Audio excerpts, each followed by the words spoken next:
অলস বাগানীদের জন্য অন্যতম পছন্দের এবং সেরা ফুল হচ্ছে এই ফুল। আসসালামু আলাইকুম। লিলি 7-এর নতুন আরও একটি ভিডিওতে সবাইকে স্বাগত জানাচ্ছি।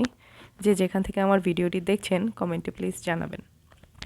আজকে দেখাবো আমি খুবই সহজ একটা বর্ডার লাইন সেলাই। আমি যে গোলাপি কালার জামাটা সেলাই করেছিলাম তার নিচে যে বর্ডার লাইনটা ছিল সেইখানে কিভাবে খুব সহজে 2টা সেলাই দিয়ে একটু ডিজাইন করে নিচ্ছি। আর এই ডিজাইনটা জামার নিচের অংশে মনে হয় যে একদম লেস বসিয়ে নিচ্ছি। আপনি যদি কোনো চিকন লেস জামার নিচে বসাতে যান তার মিনিমাম গজ হয় 10 টাকা বা 20 টাকা, এরকম একটা গজ হয়। হ্যাঁ, তো আর হাতের কাছে টাকাটা বিষয় না, হাতের কাছে সবসময় কিন্তু লেজ থাকেও না।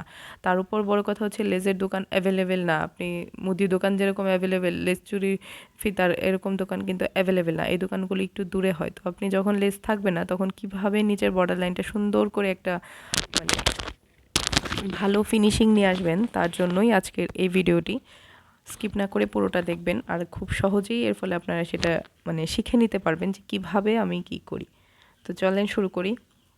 এই তো আমি যে বর্ডারটা করছি এটা হচ্ছে একদম জামার নিচের অংশ। এই নিচের অংশে আমি একটু মোটা সুতা ইউজ করেছি। এটা হচ্ছে 4 তার সুতা নিয়েছি। হ্যাঁ, 4 তার সুতা নেওয়ার ফলে 2 তার আমি মাঝখান দিয়ে সুইটা টান দিচ্ছি। দেখেন, নিচের অংশ থেকে সুইটা তুলে তারপর দুই পাশের হাফ হাফ সুতা এপাশ ওপাশ রেখেছি। তারপর টান দেওয়ার সময় একটু সাবধানতার সাথে টানটা দিতে হবে। যদি সাবধানতার সাথে টানটা না দেওয়া হয় বারবার কিন্তু সুতা পেঁচিয়ে যায়, আর তার ফলে কিন্তু ডিজাইনটা সুন্দরভাবে হয় না, কাপড়টাও অনেক কুঁচকে থাকে। দেখেন, খুবই স্মুথলি টানটা দিতে হয়, এত আস্তে আস্তে টান দেয় তাতে ডিজাইনটা খুব সুন্দরভাবে বসে যায়। ট্রায়াঙ্গেল শেপে একটা ডিজাইন হয় এখানে।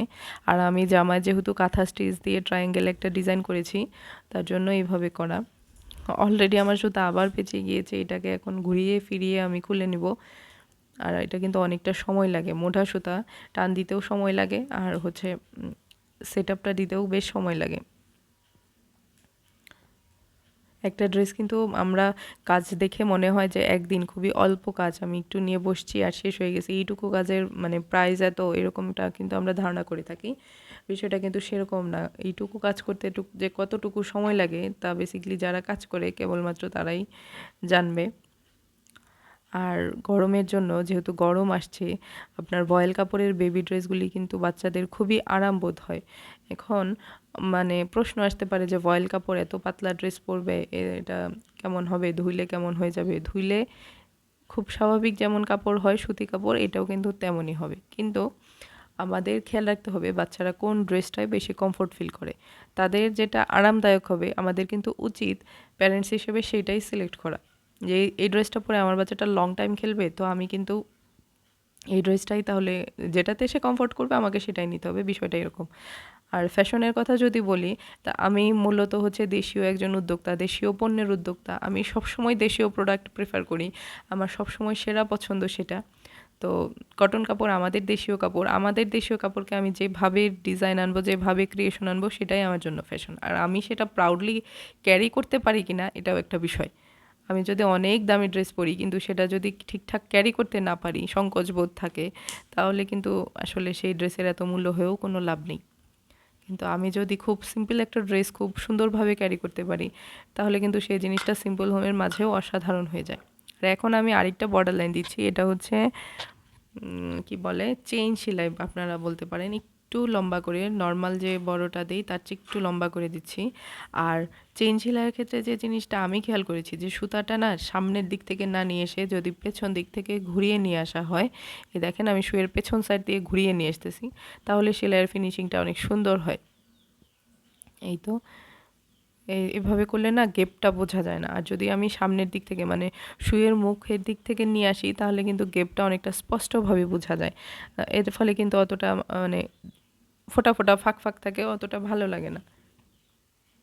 আর এই ধরনের যে বর্ডার লাইনের 2-3 ধরনের সেলাইগুলি, এগুলা না ফ্রেম হচ্ছে একবার বাঁধিয়ে নিয়ে তারপরে বিভিন্ন কালার শুয়ে বিভিন্ন সুতা দিয়ে সুই আগেই সেট আপ করে নিয়ে সেলাইটা টান দিতে হয়। তাহলে হয় কি, যে একবার আমি ফ্রেম বাঁধিয়ে নিয়েছি কিন্তু ওই এক বাঁধানো ফ্রেমে আমার অনেকগুলি কাজ শেষ হয়ে গেল। এতে কিন্তু আমার বারবার ফ্রেম খুলতে হচ্ছে না, সেট আপ দিতে হচ্ছে না। এটা কিন্তু খুবই একটা হেসেল হয় যে আমি বারবার ফ্রেম খুলতেছি, কাপড়ের উপরে একটা প্রেশার যায়। বেটার একটু আইডিয়া করে একসাথে দ্রুত কাজটা করে ফেলা যায়। এই তো সমান সমান করে নিয়ে আসার পর আমি ফ্রেমটা খুলে আবার চেঞ্জ করে নিব। আর আজকে আরেকটা জিনিস দেখাবো, আপনারা অনেকেই হয়তো জানেন আমি ছাদ বাগান বা গাছপালা ইনডোর প্ল্যান্ট খুবই পছন্দ করি, আমার সব কিছুতে গাছপালা একটু টাচ থাকে। আর আজকে যে ফুলটা হয়েছে সেটা হচ্ছে প্রায় 2 বছর পরে গিয়ে আমি দেখতেছি। আর তার চেয়েও বড় আনন্দের বিষয় এটা হচ্ছে, মানে আমি লিলি, আমার ইউটিউব লিলি 7, আর এটা হচ্ছে সেই লিলি ফুল অ্যামিরাস লিলি। আর এই যে ছোট সাদা ফুলটা দেখতে পাচ্ছেন এটা হচ্ছে চিত্রা লিলি, বা আরেকটা যেন কি নাম ভুলে গেলাম, তো সাদা কালার, এটাও খুবই সুন্দর। মানে ছোট ছোট আমার কাছে লিলির প্রায় 4 থেকে 5টা ভ্যারাইটি আছে। 2 বছর পর, মানে মাদার বাল্ব হওয়ার পর আমি ফুলগুলা পেয়েছি, মাশাল্লাহ। আজকের মতো এই পর্যন্তই। ছাদ বাগান সহ আরও কিছু সেলাই নিয়ে শীঘ্রই চলে আসবো, ততক্ষণ সবাই ভালো থাকবেন।